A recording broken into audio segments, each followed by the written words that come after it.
सासुरानी पुड़िया पकवली ननदोरीने लीब खीर।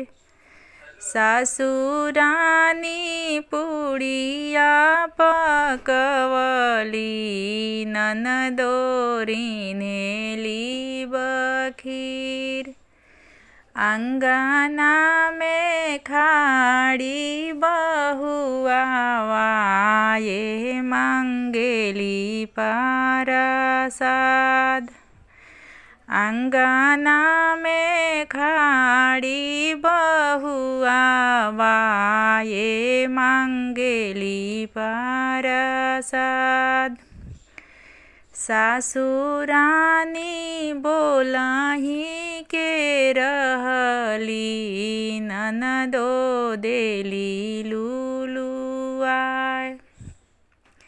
सासुरानी बोलाही के रहली ननदो देली लुलुआय। तू तो बहुआ जरी के बझनिया काहे मंगेलू प्रसाद।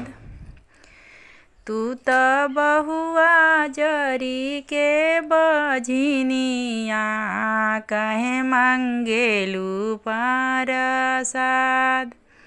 उहावा से रोवत बहुआ ये छठी घाटे चली जास।